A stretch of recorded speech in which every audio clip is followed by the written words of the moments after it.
Ben ritrovati in diretta, 10:30 in punto. Ci ha raggiunto in studio Luigi Brugnaro, sindaco di Venezia. Coraggio Italia, noi moderati, il simbolo con cui si presenteranno a queste prossime elezioni politiche. Collegati sempre con noi ci sono Lorenzo Castellani e Marco Antonelli. Prima di iniziare a parlare, rivediamo delle immagini che hanno fatto il giro del mondo in questi giorni, in questa ondata di maltempo straordinaria che ha colpito il nord Italia, la Toscana in particolare, e anche il Veneto, che hanno dichiarato lo stato di emergenza straordinaria, ma con cui nell'ultimo periodo dobbiamo capire che faremo sempre più spesso i conti. Vediamo Venezia.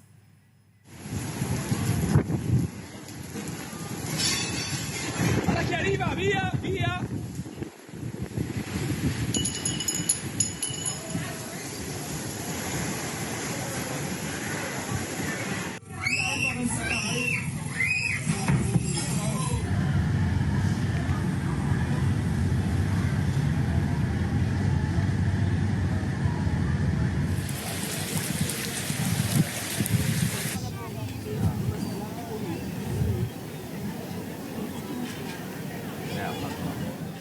Sindaco, queste le immagini di Venezia. Le chiedo innanzitutto qual è la situazione in città dopo questa ondata di maltempo, quali sono i danni? Indubbiamente Venezia, come sempre quando c'è maltempo, è sempre in prima linea. Però insomma abbiamo dichiarato lo stato di emergenza in generale nelle parti colpite, perché sono delle bombe d'acqua con dei venti fortissimi. Rassicuro tutti, insomma, il campanile di San Marco, eccetera, è tutto in sicurezza, abbiamo fatto tutte le verifiche che servivano.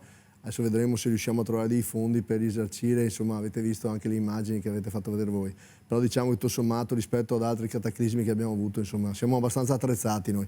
Colgo l'occasione anche per ringraziare tutti i nostri lavoratori del comune, delle partecipate, delle guardie, dei vigili del fuoco in primis, sempre, polizia, carabinieri, che ci aiutano costantemente. Per noi siamo un'unica grande squadra, anche se con le proprie autonomie, però lavoriamo veramente in stretto contatto, e questo è forse il dato che a Venezia abbiamo sperimentato di più e che forse all'Italia può interessare, insomma.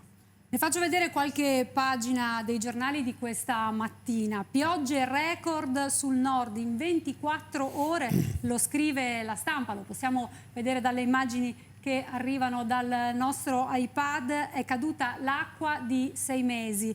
E poi ancora l'anno del clima impazzito, 132 eventi estremi, scrive La Stampa. Ci sono poi gli articoli che riporta anche il Corriere della Sera: milioni di danni al nord, Ferrara sotto grandine a Riccione, e ancora ci ricorda che oltre al tema delle piogge c'è anche il tema del caldo, che lo scrive questa mattina Repubblica, uccide il 30% in più per quel che riguarda gli anziani, la categoria più fragile.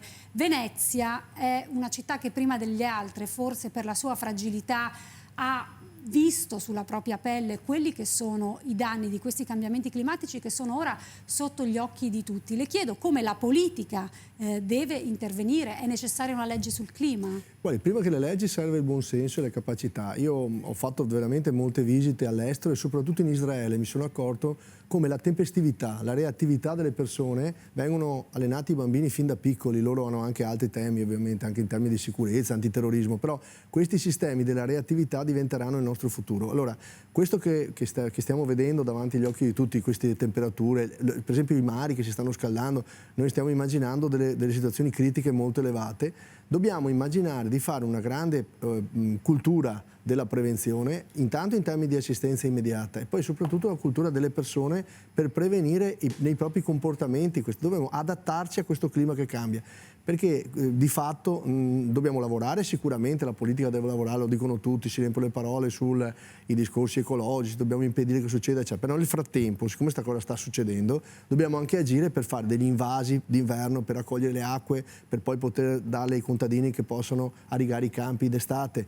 Dobbiamo mettere in sicurezza i nostri porti, dobbiamo alzare le massicciate, dobbiamo rafforzare tutte le nostre strutture operative. Cioè, nel frattempo che stiamo immaginando che non faremo più lo smog, non faremo inquinamento, siamo tutti più buoni, va fatto, ma nel frattempo dobbiamo agire, si agisce con l'ingegneria, e infatti a Venezia abbiamo finito il Mose, l'abbiamo tirato su, e adesso, se non altro, oggi non avevamo anche le acque a grandi, perché avremmo avuto anche le acque alte noi in questa situazione. Per cui questo agire dell'uomo va fatto e la politica deve smettere di litigare e trovare il modo di essere rapidi nelle decisioni. La rapidità e la velocità dell'adattamento sarà quello che viene dall'esperienza nostra di Venezia. Le pagine della cronaca di questi giorni, lo abbiamo visto, ce lo raccontava anche il sindaco Brugnaro, sono piene della questione ambientale che è sotto gli occhi di tutti. Ma volevo chiedere ad Antonellis quanto invece c'è di ambiente nei programmi dei partiti che si presentano a queste elezioni, perché non sembra un tema poi così centrale di questo dibattito, quantomeno del dibattito che ascoltiamo dai leader dei partiti. Non è assolutamente un tema centrale, c'è solo qualche proposta assolutamente strumentale, tipica da campagna elettorale, ma non c'è nulla di strutturale.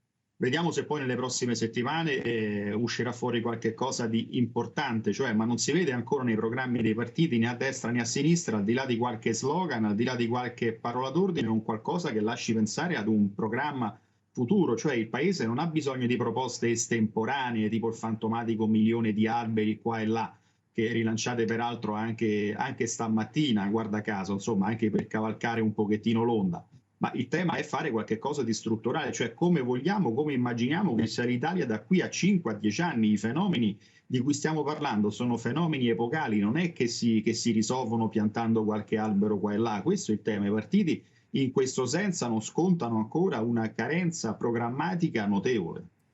Castellani, eppure sembrava che qualche tempo fa l'ambiente fosse un tema che sentivamo vicino. Parlo di 2 anni fa, prima della pandemia, Greta, Fridays for Future, e poi a un certo punto le emergenze del quotidiano, non che appunto l'estate con 40 gradi, col Po in secca, le bombe d'acqua oggi non ci ricordano che lo siano ancora, è un tema che è scomparso dal dibattito. Che cosa è successo? Sì, no, ma in realtà l'ambiente è stato al centro del dibattito anche dopo la pandemia. Di fatto Next Generation EU prevede una gran parte di investimenti in politiche green. Il problema è che nel frattempo ci siamo accorti quanto il gas e i fossili, con lo scoppio della guerra in Ucraina, siano ancora fondamentali per le nostre economie, e questo ha creato naturalmente un rallentamento non solo in Italia ma anche nel resto del mondo del dibattito sulla transizione ecologica. Transizione ecologica che spesso in Europa è stata affrontata in maniera un po' ideologica, cercando di limitare, punire, vietare, tassare, più che invece investire sulla ricerca, sulle tecnologie.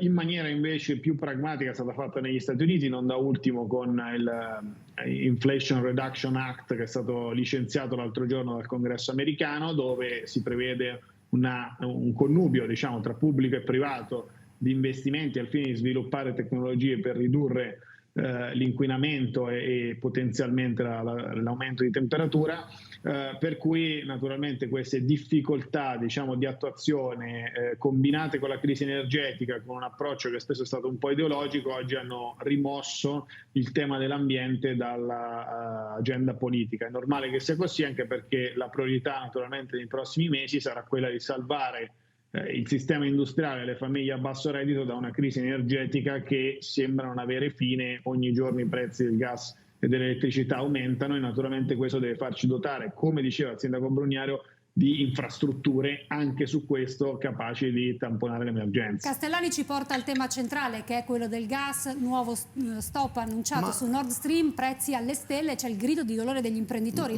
Io dico questo, mi riallaccio al ragionamento che ci hanno appena fatto i nostri 2 interlocutori. Io sono d'accordo con loro, noi dobbiamo avere una visione di 20 anni, i bambini che oggi non andranno a votare, per cui non è neanche molto furbo far questo in campagna elettorale, però dobbiamo pensare ai bambini. Fra 20 anni ci giudicheranno. Che mondo avremo? Allora, quando parliamo di energia, stiamo anche parallelamente parlando di ambiente, perché è proprio l'energia che ha sporcato l'ambiente, no? Le centrali a carbone, eccetera. Ma le centrali a carbone adesso le hanno riaperte. Perché? Ma sto dicendo, perché non abbiamo fatto delle scelte di ricerca? Stavo finendo il ragionamento, proprio sulla ricerca. In America l'ENI ha brevettato la fusione nucleare, a qualcuno non le sfugge. Nucleare non è fissione nucleare, lo spiego, è difficile ma a casa devono capire. La fissione nucleare è quella che è stata vietata dai referendum contro il nucleare. La fusione è una fusione pulita, ci fondono 2 nuclei. L'ENI ha brevettato al MIT di Boston, tra l'altro negli Stati Uniti, però è un brevetto italiano, dove inserendo una gran massa di energia dentro un campo magnetico si riesce ad avere un delta positivo di energia, per cui funziona. Adesso bisogna applicare questa ricerca, ci vogliono 2 o 3 anni, ma l'Italia è pronta a fare questa sperimentazione? No, perché se facciamo la sperimentazione nucleare di questa cosa saranno 2 o 3 anni per poter vedere dei risultati. Oggi è già funzionante, però sa cosa mi ha detto Leni? 2 o 3 anni se c'è un accordo politico non per farlo c'è, domani no, le persone, prima la politica sono le persone, oggi si va a votare, la gente deve ascoltare. Se noi vogliamo fare un discorso energetico che sia pulito, bisogna andare sul nucleare pulito da qua a 10, a 20 anni, ma dobbiamo partire con questa ricerca. Siccome oggi stiamo facendo dei progetti ovviamente di emergenza, i 2 rigassificatori sono necessari, vanno fatti, poco da fare, discorsi, polemiche, eccetera, vanno fatti. Il discorso del gas, dove lo troviamo lo mettiamo. Io ho dato una mano a questo governo perché si potesse raddoppiare il TAP, per esempio, che arrivava dall'Azerbaigian. Io vengo dal mondo dell'industria, dal mondo della... Questo non riguarda soltanto il singolo, riguarda tutti noi, perché sennò si chiuderanno le fabbriche. Allora, questa è la politica. Non diciamo che la politica non c'è, ci sono i programmi. Il centrodestra dice si fa una grande operazione energetica di prospettiva, quella è veramente la ricaduta ambientale, perché se no non è che con la bandierina abbiamo risolto, perché poi quando è il momento le fabbriche delle ceramiche fra un po' rischiano di chiudere e gli operai vanno a casa, cosa facciamo? Gli diamo paghette sociali a tutti? No, anche perché la questione dei costi della tenuta dei conti pubblici è centrale. Certo, tutto è centrale, si chiama sostenibilità, si chiama sostenibilità, vale nell'ambiente, vale nell'economia, vale nella società. Quando parliamo delle donne, dei bambini, della denatalità, parliamo dell'economia, dobbiamo avere un bilancio. Tutto fa il bilancio, anche in casa vi fate un bilancio. Allora, lo Stato non fa un bilancio. Come lo mettiamo assieme? Facciamo il bilancio. Facciamo il bilancio, ma ad esempio c'è il tema della flat tax. Non si può aggiungere sempre tema... soldi. Guardate, lo dico alle persone che stanno ascoltando, però mi segua su questo ragionamento. Dobbiamo dire, si spende quello che c'è. Tagli qualcosa, risparmi da qualche parte e investi dove vuoi. Vince destra, vince sinistra, vince Toni, decida. Allora, però 26 devono settembre... dire dove arrivano i soldi. Allora noi dobbiamo... Aspetti. Ci capisce? Sfuggono sempre a sta roba qua, il bilancio. No, al bilancio. 26 settembre il centrodestra, poniamo, ve lo auguriamo, vince le elezioni. Vi trovate a fare i conti. C'è una proposta di flat tax. Oggi il capo economico di Moody's dice la flat tax allo stato attuale non è sostenibile per il debito italiano. Un'intervista che abbiamo letto questa mattina. Ma non avete neanche letto Repubblica. che il flat tax sia, signora? Allora, perché non c'è? Glielo sto chiedendo. La vostra ricetta qual è per contenere i prezzi del gas, fare la flat tax? È chiarissima la domanda. No, ma è giusta, scusi l'impeto, ma è perché sono abituato a ragionare su così. Dobbiamo prendere, intanto si fa una due diligence dei conti dello Stato, perché sono sicuro che neanche lei, al di là di leggere i giornali, abbiamo l'idea di quanto buco abbiamo fatto in questi 2 anni di bilancio. Va visto qual è la situazione. Non c'è nessuna ansia da prestazione. Devi prendere in mano tutta la situazione e dici, questo Stato va bene così? Per avere un'autorizzazione servono 2 anni. A parte i 2 anni e lo svantaggio al cittadino, secondo voi costa poco lo Stato? Non è che i 2 anni non fanno niente, continuano a mettere timbri, faticano, sudano. Se noi semplifichiamo lo Stato risparmiamo una montagna di soldi. Se magari qualche soldo lo togliamo a quelli che stanno approfittandosi di tutti quanti i vantaggi vari, tra cui il reddito di qua, l'agevolazione di là, eccetera. No, io non parlo di abolire niente, perché uno che ha bisogno bisogna dargli. Il problema è che non tutti hanno bisogno, qualcuno ci mangia sopra, nessuno fa i controlli. Allora io penso che costerà molto meno, perché se tu devi assistere chi ha realmente bisogno, che non può cercare lavoro, ma chi deve cercare lavoro deve andarci. Tutte quelle risorse possono essere ripartite dove? Si discute. Flat tax, ogni partito ha la sua ricetta. La mia è quello, vediamo i conti. Siamo pignoli. L'obiettivo che dobbiamo dire ai cittadini in campagna elettorale è che vogliamo abbassare le tasse. Questo è l'obiettivo condiviso, è scritto questo sul programma. Lo chiedo è scritto questo. Antonellis. Poi come la realizziamo la flat tax può essere fatta veramente scaglionata, decidendo i settori, e poi ogni partito dirà la sua. Io sono una persona seria, lo dico questo, sono una persona seria. Dice Brugnaro, la nostra proposta è vedere i conti e poi ad esempio diciamo come facciamo la flat tax. Marco Antonellis, però in campagna elettorale adesso stiamo già parlando di numeri, cioè nel centrodestra si dice il 15%, si erano parlate di altre percentuali, cioè come si trova secondo te una quadra e quali sono i nodi in questa coalizione sui temi economici in questo momento? Ma sarà molto difficile, ma non solo sui temi economici, anche sugli altri temi. Sai, è abbastanza complicato pensare, immaginare che una coalizione, 3 partiti che da 3 anni, 4 anni a questa parte hanno litigato praticamente su tutto, anche con forti divergenze, abbiano trovato un'assoluta unità su tutto nel giro di 24 ore, insomma è risibile pensarlo. È chiaro che il miracolo l'hanno fatto i sondaggi, il miracolo l'ha fatto la probabile vittoria in arrivo. Se i sondaggi fossero stati favorevoli al centro-sinistra, anche loro avrebbero trovato l'unità in 24 ore e non si sarebbero certamente divisi. Tornando però al tema della flat tax, è complicato anche perché qualcuno i primi giorni di campagna elettorale andava dicendo che era una proposta da realizzare nei primi 100 giorni di governo, il che non si capisce come farla, visto che già i tempi saranno strettissimi per la legge di bilancio e tutte le problematiche che abbiamo, sollevate anche da Moody's, che non sono i cattivoni d'oltreoceano, sono dei dati oggettivi, che sono ragionamenti che qualunque analista finanziario farebbe, non è gente imbeccata da questo o da quello. Quindi sarà una partita molto complicata. E poi, al di là di questo, la flat tax, come dire, per regola sarebbe una tassa fissa per tutti. Qua invece c'è una flat tax, questi partiti ne hanno addirittura una ciascuno, quindi non si sa ragionevolmente quale sarebbe applicata, quale verrebbe applicata, che cosa andiamo ad offrire in termini prospettici agli elettori. Somiglia un po' ad uno sgravio per un certo ceto produttivo, per una certa fetta di partita IVA e così via, più che una flat tax generalista, perché se la vuoi fare a quel punto la devi fare bene, insomma, non è che la fai solo per quelli alti e biondi e magari per un'altra categoria di persone non la fai. Quindi non sappiamo di che cosa stiamo parlando. E poi sul discorso due diligence, andare a fare le pulci ai conti sistemati da un signore che si chiama Mario Draghi, ex numero 1 BCE, insomma lo trovo abbastanza divertente. Io credo che ci sia poco da andare a spulciare. La due diligence magari la fai se hai un presidente del Consiglio di cui non ti fidi, ma fare una due diligence rispetto a Mario Draghi la vedo insomma una cosa abbastanza, come dire, importante. E sempre rispetto a Mario Draghi, su questo volevo sentire Castellani, poi torno dal sindaco Brugnaro. C'è anche, avevamo detto, la questione del gas, i prezzi alle stelle. Senza Mario Draghi, chi porta in Europa in maniera forte il tema che l'Italia aveva posto come centrale di un tetto al prezzo del gas?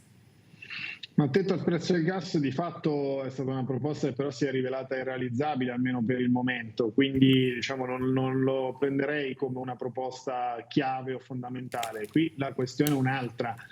Credo che insomma, tutta l'Europa in questo momento sia in un grande momento di crisi e che a breve si dovrà capire come gestire questa crisi, che è crisi energetica, che poi diventerà crisi industriale, che rischia di diventare naturalmente crisi occupazionale, insieme, perché si tratta di un problema che è per larga parte un problema sovranazionale. Quindi il punto è avere un governo politico che sia in grado di andare a contrattare, a proporre, a indicare un orizzonte delle soluzioni in Europa comuni con gli altri paesi. Su questo, diciamo, le differenze tra europeisti, sovranisti, eccetera, possono essere nel come, nei modi, nelle scelte, diciamo, di policy, ma che, diciamo, questi tipi di problemi vadano risolti insieme ai partner europei, che si tratti di energia o che si tratti di inflazione o che si tratti di rialzo dei tassi fatto dalla BCE, mi sembra evidente, diciamo, che questo sarà il punto. Per questo mi pare che in questa fase non abbia molto senso, soprattutto dal lato del centrodestra, dire rinegozieremo il PNRR. A proposito del PNRR, Brugnaro, si può rinegoziare, ma Giorgia in una Meloni logica, diciamo, torna collettiva. sulla questione della necessità di alcune modifiche. Secondo lei vanno fatte delle modifiche al PNRR e quali? Ancora una volta la questione di conti, sono aumentati i costi delle materie prime, non so se a qualcuno è arrivata questa notizia, in certi casi nell'acciaio per esempio si arriva anche al 30% in più, per cui se tu oggi come noi sindaci sul territorio andremo ad appaltare i lavori che abbiamo previsto, le risorse che abbiamo non basteranno, cioè le gare andranno deserte o se addirittura qualcuno la vince poi fallisce l'impresa e non finisce i lavori. Allora dovremmo, comunque in comune da noi abbiamo già cominciato a rivedere tutto il piano e al limite cercheremo di contingentare il numero degli interventi. Fare meno cose. Faremo meno cose. Oppure andiamo in Europa e diciamo, scusate, a fronte di questo cosa facciamo, come ci comportiamo? Questa è la rinegoziazione, considerando che c'è una guerra in corso. Cioè dobbiamo andare a vedere, se non lo facciamo noi, lo farà l'Europa, ci chiamerà per dirci questo. Quindi lei non pensa che in questo momento in cui, tra l'altro, anche la campagna elettorale di Giorgia Meloni, che diciamo è in questo momento la forza trainante del centrodestra, la vediamo molto impegnata soprattutto a rassicurare l'Europa su quelle che sono le posizioni che manterrebbe l'Italia in caso di una vittoria della coalizione del centrodestra. Davanti a delle dichiarazioni come va rivisto il PNRR non dovrebbero preoccuparsi? Ma assolutamente no. Intanto io non devo difendere Giorgia Meloni, perché anzi noi moderati siamo la quarta gamba del centrodestra, ci troverete nella scheda elettorale, saremo là proprio per controllare che le cose siano fatte bene, perché le facciamo bene dalla mattina alla sera, da quando siamo nati. Questo è il dato di fatto. Siamo imprenditori, amministratori, eccetera. Questa è la quarta gamba. Tra l'altro, dopo discutendo tanto, siamo riusciti a metterci tutti insieme, io, Giovanni Totti, Maurizio Lupi, Lorenzo Cesa, uno dei fondatori del PPE, ricordo, per cui abbiamo ricostruito una roba che, di vecchia memoria, perché credo che il centrodestra questa volta si può chiamare centro. Qualcuno non ci vuole far passare, non ci vuole parlare, ma ci siamo. Per cui ho sentito prima alcune cose inesatte che diceva il giornalista prima, diceva perché non si sa, lui non ha capito niente della flat tax. Non è scritto niente, non può aver capito. Avrà sentito tanti programmi di singoli partiti, ognuno ha delle sue diciamo, uscite, ma quello che abbiamo firmato tutti insieme, abbiamo firmato il programma, è scritto che si farà la flat tax, è chiarissimo l'intenzione politica di abbassare le tasse. Se qualcuno non vuole capirla è un'altra roba, ma è così, vogliamo abbassare le tasse.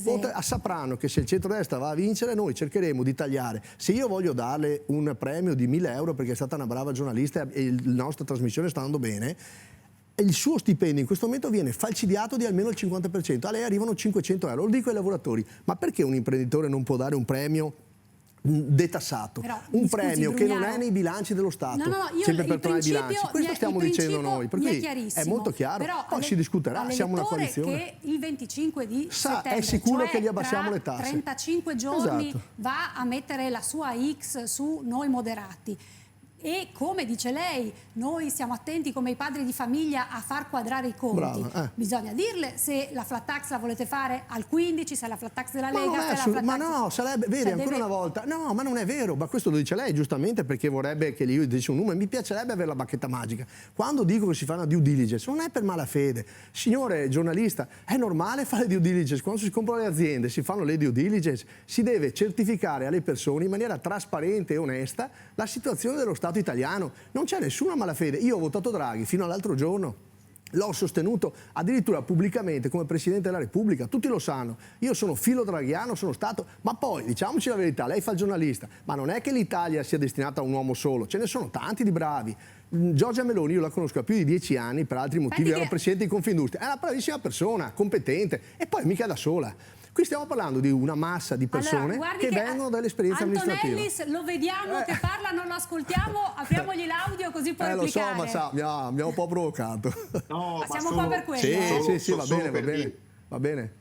No, ma solo per dire, molte volte la politica va a fare le due diligence su chi è venuto prima sperando di trovare chissà cosa o chissà come, capito? Cioè sperando di trovare magari dei la politica non è abituata a fare i conti, capisce? Dato che siamo distanti in collegamento, andiamo uno per volta, che così è più facile capirsi. Antonellis, e poi faccio replicare Brugnaro.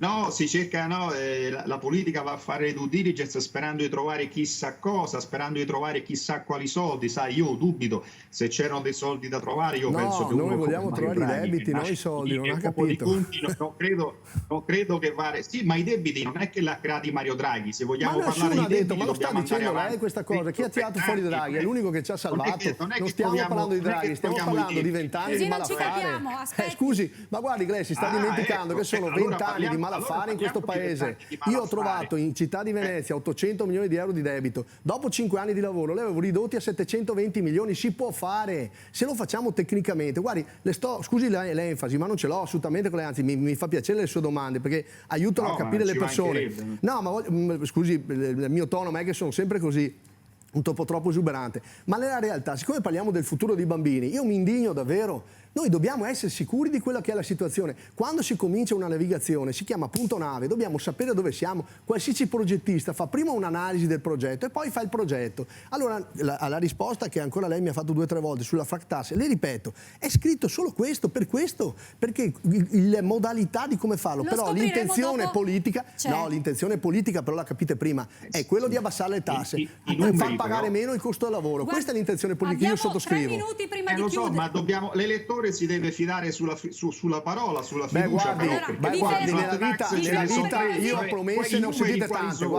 Io delle promesse non mi fido proprio più di in assoluto, perché io promesse da me non ne sentirà. Deve fidarsi però del curriculum di una persona. Quando uno dopo 60 anni amministra più di migliaia di persone, sempre senza aver mai avuto un contributo a nessuno, le dico che la strada non è la paghetta, è amministrarsi e diventare davvero liberi del proprio lavoro, del proprio profitto. Questo è il nostro Brugnaro, vi interrompo disegno. perché abbiamo 2 minuti. Io volevo chiedere una cosa a Castellani, che in questi giorni aveva aperto una riflessione su un altro tema della campagna elettorale del centrodestra, ovvero quello del presidenzialismo. Scrive Castellani su Twitter: fossi nei capi dei partiti non calcherei la mano sulle riforme costituzionali.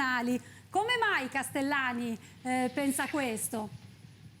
Ma perché è presto, perché è giusto che ovviamente ognuno porti le sue proposte, il centrodestra sul semipresidenzialismo, anche se è una proposta ancora non tanto chiara tra presidenzialismo e semipresidenzialismo, Renzi sul primo ministro, rafforzamento dell'esecutivo, ma insomma prima ci sono le elezioni. Tradizionalmente bisogna vedere se ci sono i numeri per fare quelle riforme costituzionali, eventualmente se ci possono essere accordi tra forze politiche, perché diciamo, come dire, il galateo istituzionale vuole che si cerchi di estendere il più possibile eventuali riforme della Costituzione. Quindi diciamo l'idea di base è quella di cercare invece di stare un po' più sul concreto, come in questa discussione che abbiamo appena sentito con Brugnaro, invece di, come dire, perdere settimane a fare filosofia su riforme costituzionali che al momento sembrano abbastanza lontane da venire. Però questo è un tema che c'è, quindi in questo minuto che ci manca prima di chiudere, Brugnaro, lei lo vuole il semipresidenzialismo? Ma certo, ma gli dico di più, io ho votato a favore della riforma Renzi, pubblicamente questo, perché l'Italia va riformata, però ho sentito una proposta l'altro giorno in una dichiarazione della Meloni che diceva ma noi siamo disposti anche a fare una bicamerale, farla allargare a tutti, noi dobbiamo riformare lo Stato, nessuno ha la verità in tasca, nessuno né destra né sinistra, qui non c'è quello intelligente, abbiamo veramente il dovere per i bambini di puntare al benessere di tutti, veramente di tutti, ma lo dico col cuore in mano, a prescindere se mi votate o no, sto dicendo che proprio dobbiamo pensare dopo una pandemia, durante una guerra, dobbiamo sentirci tutti più fratelli, dobbiamo avere disponibilità di reagire rispetto a questi grandi cambiamenti. La sensazione è che adesso è botte da Orbi più che tutti i fratelli. Per quanto mi riguarda no, io non ho attaccato nessuno, non attaccherò nessuno, sto soltanto dicendo che i temi importanti che avete giustamente citato oggi li condivido in pieno, dobbiamo pensare a cosa diranno i bambini fra 20 anni, dobbiamo puntare sul tema della denatalità, perché queste cose ci riguardano da vicino. Il tema dell'immigrazione... la denatalità che ricordiamo in una città come Venezia dappertutto, è un tema in tutte le età. importantissimo. In Venezia, brava, difatti c'è lo spopolamento. Abbiamo finito il nostro tempo a disposizione, io ringrazio Luigi Brugnaro e la sua enfasi, Marco Antonellis, Lorenzo Castellani per essere stato con noi, l'appuntamento domani mattina, ora una nuova edizione del nostro giornale. Grazie.